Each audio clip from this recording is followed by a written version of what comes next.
Hey, welcome to SI Now. It is Monday, January 23rd, and I'm Maggie Gray. Tom Verducci will join us later to discuss how the baseball world is coping with the tragic loss of Yordano Ventura and Andy Marte. But we'll begin with football. Super Bowl 51, the matchup is set. Former NFL quarterback Jay Fiedler joins me now with a look ahead to Super Sunday.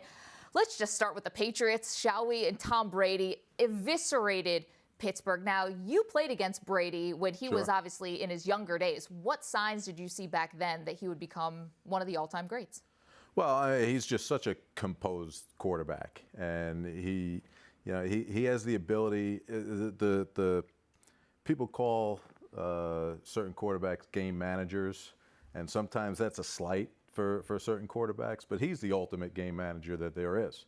I mean, he controls tempo. He controls the pace of the game. He spreads it out to everyone that he has in his arsenal, and the names just keep coming out year in, year out. Chris Hogan, where did he come from? And every year it seems whenever they get to the playoffs, get to the Super Bowl, there's a new receiver that's on the team that is highlighted. How much of that is Brady? How much of that is scheme? I think it's a little bit of both. Certainly having Brady at the helm is a help. You could get to everything in the offense. He's able to make all the throws. He's got such a quick release, great pocket presence, and his mind just thinks way ahead of everyone else. He's the best anticipator in the game at the quarterback position, and it shows every week that they go out. Facing now this Atlanta defense, which really has been underrated, I think, all season long. What's going to be Brady's biggest challenge? Yeah, well, they got a lot of young guys on their defensive front over there.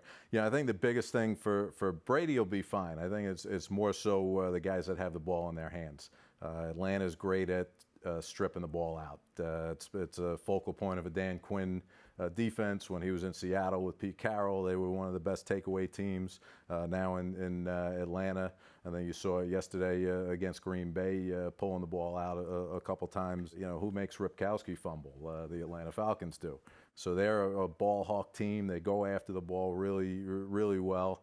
And I think that's going to be the challenge for the Patriot offense and holding the ball against that defense. Very interesting. For Atlanta, Matt Ryan, really just putting together this phenomenal season. What would it mean to him and really his standing in the league if he's able to beat Tom Brady and the Patriots in the Super Bowl? Yeah, absolutely. He's been fantastic since he came in the league, but he has not been in that discussion yet because of playoff appearances and playoff wins. Now he has that opportunity to take that next step and become, one of the talked about elite quarterbacks in the league, and have a chance to up his stature to the level of where Brady and Rodgers and Peyton Manning over the last years have been. What changed for him? I think we thought we knew what Matt Ryan was. Now he takes his game to an entirely new gear. As a fellow quarterback, what are you seeing? I think just the way he distributes the ball now, he's utilizing every tool in his arsenal. And he's got some great tools to work with, obviously. One of the best receivers in the game, Julio Jones, is not bad to be able to throw to that guy. Sanu was a great pickup for them this year as well, complimenting them on the outside. The two running backs that they have are fantastic skill position players that are great in the run and the pass as well. And he's a guy that's same as Brady. He anticipates very well. He gets the ball out. I was watching the game yesterday, and it was amazing to see how open their receivers were getting against Green Bay. Even a decimated defensive secondary that they had, it just seemed like their receivers, were wide open, and it was like 7-on-7 for him. Let's take a look at something that you tweeted during the NFC Championship, Jay. We like this one. You said, as a member of the '98 Vikings, hard to watch Falcons advance the Super Bowl using our formula. High-powered offense with many playmakers and aggressive D. Okay, that was hard to watch, your formula. Can the formula beat Bill Belichick, though? I think it can. Everyone talks about Bill Belichick being a guy who wants to take away your best weapon. Now, who is that going to be on Atlanta? They have so many of them. Julio Jones certainly is the one that comes to mind, but when you take Julio away, there's still Sanu, there's still Freeman, there's still Coleman, there's still a lot of playmakers on that offense, and Ryan's really doing a great job of spreading the ball around to everyone and letting everyone get involved. So it's going to be very difficult for the Patriots to just focus on one area of the Falcons offense. I know you haven't had a ton of time to let it, sink in, but do you have an early Super Bowl pick for us? I love the way Atlanta's playing right now. It's very similar matchup between the two teams. I just think Atlanta, it's their time, it's their destiny to win it this year. Wow, a little new blood raising the Lombardi Trophy for sure. Jay, we know your family in the camp business for a long time, Brookwood camps, but now your primetime sports camps. You're teaching the likes of a Trevor Siemian, who came out of nowhere really to win that job outright this year for the Denver Broncos. What makes your camps unique? What's your approach? Sure. Well, it was great to work with Trevor and get him ready for his pro day. He was coming off an ACL injury, and we worked on a lot of just technique and board work as well, getting him ready for his workouts, and it certainly went well in front of Gary Kubiak and got him to sign with Denver. I've also worked with Joe Callahan, a Division III quarterback who came out last year and signed with the Green Bay Packers. Was on their roster all the way through. So it's great to work with guys that aren't the name guys and get them to a level and get them noticed and get them prepared to show themselves. And then in the summertime, I work at Brookwood camps. I run Brookwood camps. It's a family business. It's a business that I love doing, working with kids. And we have just a fantastic 160-acre property in upstate New York.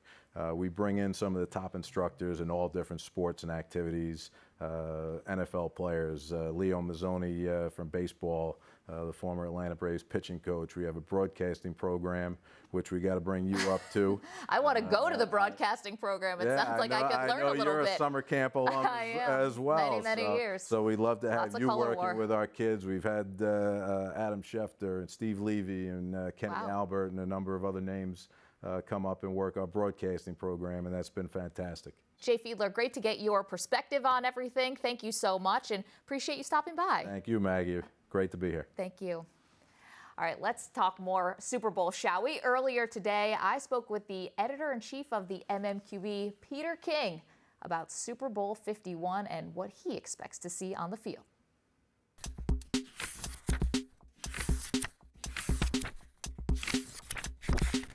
Peter, let's start here. What's your early impression of the matchup between the Falcons and Patriots for Super Bowl 51? Well, I love it, Maggie, because these two teams have not played since 2013. The coaches on these teams are going to have to start working anew, totally anew, on the other team. Not only is it a new coaching staff in Atlanta, but 37 of the 53 guys on the roster were not on the roster the last time the Patriots and the Falcons played. So that's one of the things I like about it. Dan Quinn has a good history of playing some imaginative defense against New England when he was in Seattle, and you know that the Patriots will be ready. So I think it's really going to be a fun game from the X and O standpoint. Oh, absolutely. And let's talk about one of the storylines, because the Tom Brady revenge tour is now bleeding into a second season. Is there another moment in football history that would rival the potential awkwardness of Goodell presenting the Lombardi Trophy to Robert Kraft, Bill Belichick, and Tom Brady?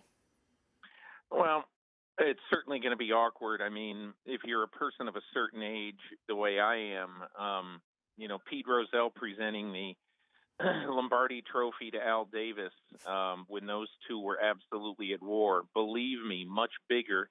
It seems impossible, but much bigger than Tom Brady and Roger Goodell were at war. I mean, Tom Brady is not really a warring type. He might be privately, but he's never going to let him see anybody sweat publicly. So I would anticipate that if Brady wins the MVP and he's standing there Monday morning with Roger Goodell at the podium, I'm sure he's he's certainly not going to make any sort of scene.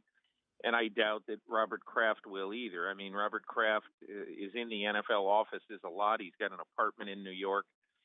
So he's in the NFL offices in New York a lot, and it's certainly that it hasn't been forgotten. It hasn't. But Kraft is one of those guys who understands that, sort of like Mitch McConnell and Barack Obama, there are going to be times where you're going to need to get along. And I think most of the time right now, Kraft and Goodell do get along well. Maybe we wouldn't put it past Bill Belichick to slide a zinger in, but that's just the kind of sense of humor I think. He might. I mean, well, he certainly might. I would not be surprised at that. How does another Brady Super Bowl win impact his legacy and his standing as the greatest of all time, Peter? Well, really, I think of this era, of this 50-year era of the NFL, if he won this game, I don't know how that you could, and really even before that, too. I don't know how that a quarterback makes 7 Super Bowls and has the numbers that he has and has the wins that he has. It's impossible to me that in this modern era that he wouldn't be considered the best quarterback of all time. The one X factor, the one caution I would throw in there is that it's a different time. So if you're going to consider all of football history, you still would probably say that it's Brady. But just remember, Otto Graham played in the 40s and 50s and played 10 years. That was in the day when 10 years was a long time to be a football player. In every one of the 10 years, he got the Cleveland Browns to the championship game of his league, and 7 times he won. So that has to be considered. Now, you can make whatever judgment you want, but I think that clearly in his day, Otto Graham, stood above all. And I think if you're going to talk about Brady in that way, which I'm very happy to do so, but I also think you need to include Otto Graham. Little did you know you were going to make Cleveland fans' day today, Peter. That's the silver lining of this one for them. You spoke to Matt Ryan just a few weeks ago on the MMQB podcast with Peter King, one that we love. He is also our adrenaline performer presented by Toyota. Let's go places. Now, Peter, you asked him what it would be like to face Tom Brady in the playoffs, and he sort of dodged the question, but now the matchup is here. What would a win against Tom Brady and the Patriots do for Matt Ryan's career and his stature in the league? Well, Maggie, consider that Matt Ryan, in the middle of Tom Brady winning his 2nd and 3rd Super Bowls, and in the middle of him having his perfect season in 2007, that was Matt Ryan's time at Boston College. And he's told me in the past that oftentimes on Sunday, after BC would play a football game on Saturday, he'd be watching the NFL, and of course he'd be watching Tom Brady on Sunday. He loves Brady. He's got great admiration for Brady. In fact, the last football game of Matt Ryan's career at Boston College was a bowl game against Michigan State on a December Friday night in 2007. The next night, Brady and the Patriots went to the Meadowlands, won that incredible football game 38-35 over the Giants, to cap their 16-0 season. So what's amazing about all that is consider that Matt Ryan was still in college then. That almost seems like mid-career for Brady. And now Brady is still in his prime, and Ryan will play against him in Brady's 7th Super Bowl appearance. So I think Brady has a big influence on the life and career and sort of football knowledge of Matt Ryan. Wow, that's really impressive. And wow, who knew that one day they'd be facing each other in the Super Bowl? We know, obviously, Peter, we talked about the changeover in personnel, and nobody, I don't think, is younger. There's not a more inexperienced group than the Falcons defense. A lot of young guys, and we know that experience is a factor when it comes to the Super Bowl. Is there anything that you've seen from these young Atlanta Falcons defenders that indicates to you that they will not have any reservation, they will not have any issues when it comes to facing Bill Belichick and the Patriots in the Super Bowl? Well, it's easy to say that, but it's the old Mike Tyson thing. Everybody says they can compete against Mike Tyson until they're punched in the face. And look, the Pittsburgh Steelers yesterday a couple of times sort of got quick passed by Tom Brady with that very young secondary. So it's one thing to prepare for it, but if I'm Dan Quinn, if I am that defensive staff, I'm basically saying that be prepared on any snap for them to go no huddle, for them to go quick count, because that's what Josh McDaniels will do. He will start all of a sudden just playing no huddle, and if he wants to take advantage of a young defense. And you saw, I think one of the ways that they did this against the Steelers, you saw the flea flicker play, Deion Lewis getting the handoff and then throwing it back to Brady, and Brady throwing the long touchdown pass to Chris Hogan. And I only bring that up because, and look, I don't know, I'm not in the Patriots meetings, but I'm sure that one of the things that they thought of when they put that play in the game plan this week is this is a young defense, a very young back end rather, a very young secondary. Let's try to catch them napping, and they did. Yeah, they absolutely did. We'll have to see how that shakes out. Peter, hoping that we're going to talk to you again before Super Bowl 51 kicks off. I don't know if you want to give us your pick, do you? I don't even know yet. I mean, I thought last night I was going to pick New England, but then I want to think about it for a while, and we'll let you sleep we'll see on what that happens. one. I think it's really going to be a great game. I'm looking forward to it. That's what we can hope. Peter King, the editor-in-chief of the MMQB.com, joining us the day after the Super Bowl matchup was made. Thank you, Peter. All right, Maggie. Thank you.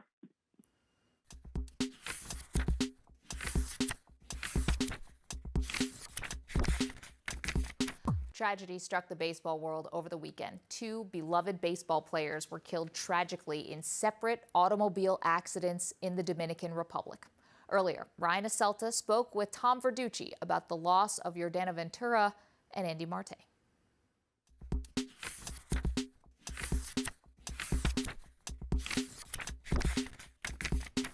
Tom, the baseball world was once again struck by tragedy over the weekend. Royals pitcher Yordano Ventura and former major leaguer Andy Marte were both killed in separate car accidents in the Dominican Republic on Sunday. Now, let's start with Ventura, who was a high-end talent on the mound and was really quite the personality. Tom, how will he be remembered by those around the league? Well, there's two different visions of Yordano Ventura. For those who did not know him, they saw an extremely fiery competitor who sometimes let emotions get the best of him. I mean, involved in a lot of dust-ups on the field, beanball wars, shouting at players on other teams. So quite frankly, if you didn't know Ventura and you played against him, you probably didn't like him very much. But in a minute you talk to anybody who knew him just a little bit, but especially his teammates, manager, and coaches, you understand that this guy was really a fun-loving, just joyful guy to be around who never took a day for granted in the big leagues. And, yeah, sometimes his competitiveness got the better of him, but you talk about a guy who really is 6 feet tall, but about 190 pounds, and signed for $28,000 out of the Dominican Republic when he basically weighed about 137 back when they signed him. You know, he did not have an easy path to the major leagues at all, and I think that's why you saw the fire in Ventura. So there's not anybody who played with Yordano Ventura who doesn't remember him just as a class act and mostly a fun guy to be around. How about from a baseball perspective, Tom? How big is the loss to the organization on the field? Yeah, this is really big because if you watch Ventura pitch even one game, you could see he had electric stuff. I mean, sometimes his fastball would get up there at 100 miles an hour. Great breaking ball, outstanding changeup. I mean, he had everything to dominate hitters. The only thing missing was consistency, and that was really just a matter of age. But, you know, I looked in the last 3 years. Here's a guy who started 28 or more times every year, qualified for the ERA title every year the last 3 years. Was the youngest pitcher in baseball to do that. So to get durability, reliability, and quite frankly, just electric stuff at such a young age, you were looking at someone who hadn't even come close to his ceiling. He really could be a dominant pitcher in the big league. So it's obviously a shame on a personal level because, listen, we're all going to miss the smile and the joy that he had. But if you're a baseball fan, yeah, you're definitely going to miss what might have been because of how good he could have been. You know, it's tough to predict how the team will handle moving on from this loss, but what can the organization learn maybe from how the Marlins handled the loss of Jose Fernandez earlier this year? Yeah, I mean, each situation is different. I know that the Royals people did speak with people in Miami about how they handled that situation. That was in season. This one right before spring training. But I think there's a lot of similarities because both were just far too young and very popular and fixtures in the organization. Both Fernandez and Ventura knew only one organization. A lot of people, the coaches, scouts, player personnel people, really close to these guys when you see them literally grow up into men. So I think there's an emotional void there that will be there no matter what. I don't think it's going to be easy to move on because he was so popular and he was so important to their plans as far as contending. Because, again, you're talking about a guy with really good stuff who could start 30 times a year for you, really front of the rotation type ability. You just don't replace people like that, and I think the Marlins are finding that out as well.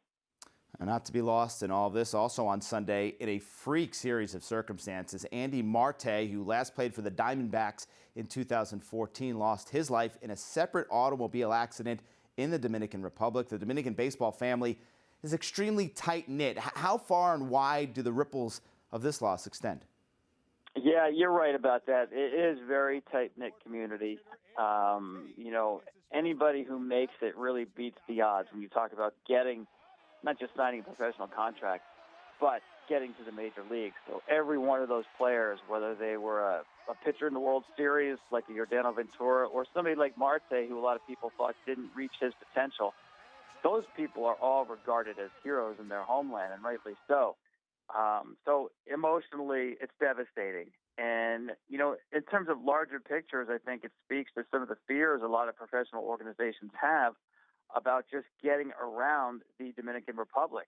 And, there have been a very high rate of fatalities and accidents in general on the roads there. And I know organizations stress, not only with their players, but with their support personnel, coaches, instructors, about being extremely cautious on the roads there. It's a bigger country in terms of rural highways, and sometimes the safety measures aren't always what we'd like them to be. And in this case, it's just a tragic reminder of how tragic it can be. Yeah, we saw that with Oscar Taveras, of course, of the Cardinals recently, and now two more players taken way too soon from us. Sad weekend in baseball. Tom Verducci, thanks for being with us. Thank you.